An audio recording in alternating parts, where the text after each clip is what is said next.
Hello everyone and welcome to Akshay Science Vlog. Oh my goodness, I have missed you guys so much. I am so sorry that I haven't been putting out videos every week. It has been so tremendously busy as we get into the halfway point of the academic year. Tests, quizzes, conferences, oh my goodness, but none of that matters because we are back and ready to talk about science.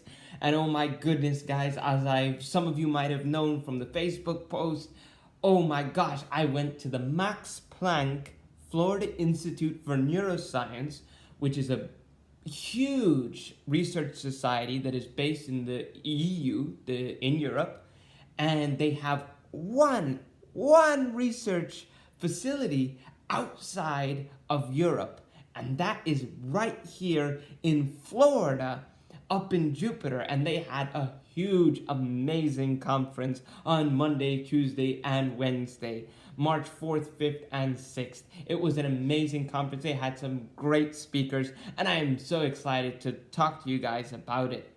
Firstly, if it's your first time on the channel, please go back and check out some of the other videos. We talk about CTE in NFL players. We talk about concussions. We talk about reptiles. We talk about neuroscience. We talk about a whole host of stuff. Climate change, genetics, you name it. This is what this channel is about. It is to excite people, to educate people, to motivate and inspire people about science. And without any further ado, let's get into today's video. So, all about the keynote speaker, so the main speaker at the Max Planck Society for Neuroscience Sunposium, they call it. That's Yogi, that's my dog for those of you who might not know him. Yes, the Sunposium keynote speaker on Monday was Dr. Eric Kandel. Now, Dr. Eric Kandel is one of those huge names in neuroscience. He is just one of the most amazing people. People look at him and their mouths just hit the floor because of this guy's amazing research and who he is. So firstly, just to explain to you sort of the magnitude of this individual, he has 22 honorary degrees. 22 honorary degrees. That is just crazy. He's part of the National Academy of Science in the United Kingdom, in France, and of course in the United States. I mean, he has done everything. And the last thing left, I think the only thing he didn't check off in the year 2000 was he won the Nobel Prize in the category of physiology or medicine, as I said, in the year 2000 for his amazing research in memory and studying memory in the brain. And I will tell you a little bit about that, a little bit about his life, and most importantly, a focus on what he's doing now, because at the age of 89 years old, he is still teaching, doing research, all of this crazy, amazing stuff, and it is just breathtaking to listen to him talk, to listen to his words of wisdom. It is just so inspirational to meet an individual like that. So I hope you feel inspired, as well as you're educated a little bit about what it is and what it is that he's discovered. So let's start at the beginning of Dr. Kandel's life. He was born in 1929, and for those of you who are history buffs, you will know that World War II in Europe was in full swing. And he was born in Vienna, which is located in Austria. And Austria was one of the countries that the Nazis and Hitler really moved into and persecuted Jewish people right across Europe.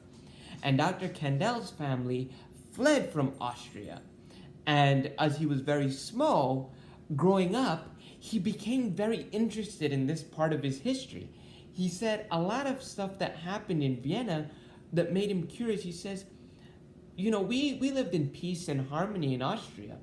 And all of a sudden, when the Nazis started to come in, he said non-Jewish Austrians and Viennese people from Vienna, who were friends with Jewish people, were starting to turn in anyone who was considered a friend. And he was so confused by that. How could it just be like a switch where you're a friend one minute and then you're turning someone over to the Nazis the next? This was something that just bewildered him. to the point where he said, I want to become a historian. I want to understand why this happened in a historical context of things. And that was his drive throughout being, a young student and so on. He was a student of history. But he met through his, he said, this was his words, and this is how he puts it. He says, I fell in love with the daughter of a prominent psychoanalyst. And he said, speaking with that gentleman, he learned about psychoanalysis a little bit, and he thought, what an amazing way to look at, I think this might be a better way than the historical context of things to understand why someone's motivations behind, turning in a friend to someone who is going to do them harm. He said psychoanalysis would be a great way to understand this. So Dr. Kandel, Eric Kandel at that time, decided to go to medical school to specialize in psychoanalysis such that he could investigate these sorts of things. And again, while in medical school, he was doing research for certain parts of his training, and he fell in love with it. He says, I love research. This is what I want to do. I love this stuff. And he admits, up to now, psychoanalysis and psychology research remains a tremendous interest of his, even though he's never engaged in it up to now, professionally, never engaged in anything to do with psychoanalysis or anything like that. But he still remains super interested in it. But he caught the research bug, that curiosity, that endeavor for knowledge and new knowledge. He caught that bug and decided, look, I want to spend the rest of my life doing research. Out of med school, he did his PhD, he did his doctoral studies, and that's how Dr. Kandel started along this path. Now, for a large part of Dr. Kandel's career, he studied memory. And what he discovered was he was using these mice and rat models to study memory, how some of the circuitry and that sort of stuff worked. But when it came to studying memory, he found that these mammals were just, their brains are so complex. I can't get a good idea of what's going on. So let me try to strip everything down and simplify it. And he turned to a very interesting model, a sea slug. And he discovered something called the gill retraction reflex. And what happens is if you hit a sea slug, its gills, it sucks it back in. It says, oh, no, danger close. And it takes back in its gills. And what happens is Dr. Kandel saw that the sea slug was remembering certain stimuli, certain way they would hit the gill in certain ways. It would react like it had a memory. It knew. It says, oh, that stimuli is good, this stimuli is bad, and this is how I'm going to react to each given stimuli. And he said, whoa, it's remembering stuff. That's cool. And by studying the individual neurons of that sea slug, Dr. Kandel provided the initial foundation for how something like a memory that I can't hold, I can't touch, I can't feel, transfers into neurons and into a brain circuit, into something that is tangible, something that you can hold, that you can feel, like a neuron and a brain. He says, oh, this is how it's doing it. And Dr. Kandel is the one who laid the foundation for how something intangible like a memory can translate over to the brain. And that's what he won his Nobel Prize for, in case you were wondering. That was Nobel Prize worthy. But as he got older, Dr. Kandel switched his area of research from just memory to age-related memory. Dr. Kandel had another question. As if winning the Nobel Prize wasn't enough, he was still curious, right? He says, okay, here's something that's interesting. 50% of people who are 90 years old or older have some type of diagnosed Alzheimer's disease. But only 20% of people in their 70s have clinically diagnosed Alzheimer's disease. Okay, there seems to be something that happens in that time frame. But what was further interesting to him is that the people in their 70s had some sort of memory issues, some sort of lapse in memory, what he called age-related memory loss. Now, this age-related memory loss now, is it the same thing as Alzheimer's? He says, are they distinct? Are they the same? Is the age-related memory loss a precursor to Alzheimer's disease? And this huge amount, 50% of people having Alzheimer's in their 90s, people are living so long now. Is this age-related memory loss associated with Alzheimer's disease or not? And through his research, he found that no, Alzheimer's disease affects one part of the brain. Age-related memory loss affects a completely different part of the brain.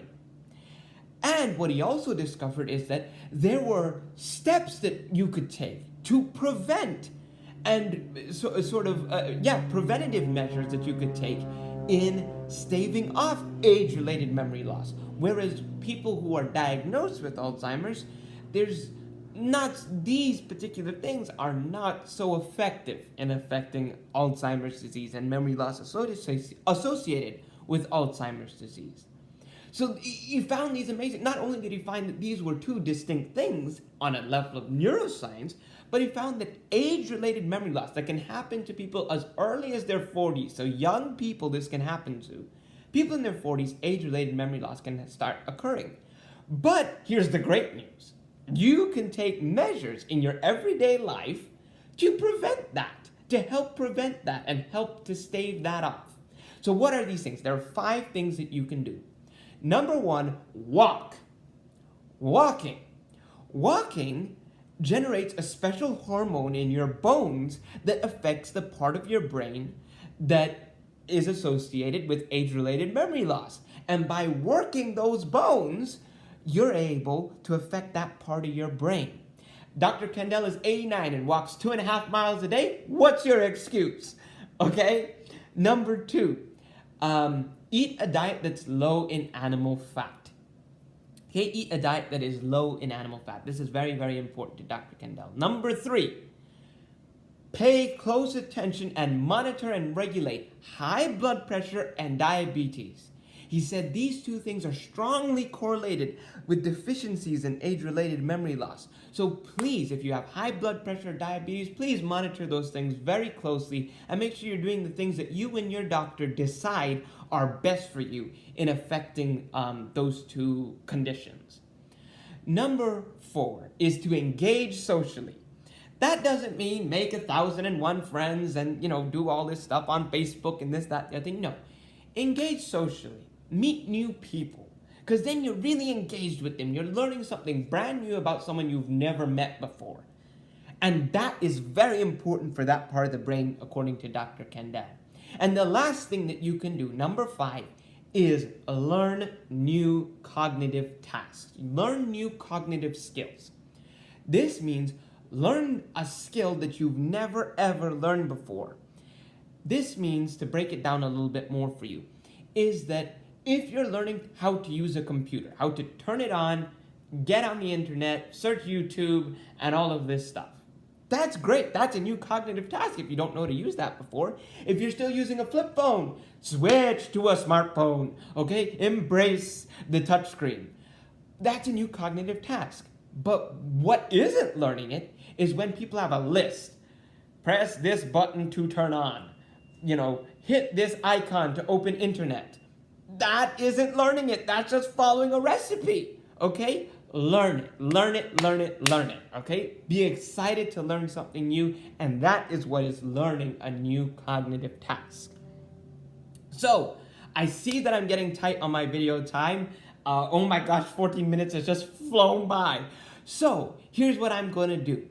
I'll put a part 2 out for this video, because get this, I can't smush all of what Dr. Kandel said into one video. So you're going to get 2 videos this week. This is going to be part 1, and right after this, jump over to part 2, and I'll finish out this part of the video, rounding off these 5 things to do, plus some important words of wisdom from Dr. Kandel. So please jump over and look up part 2 next.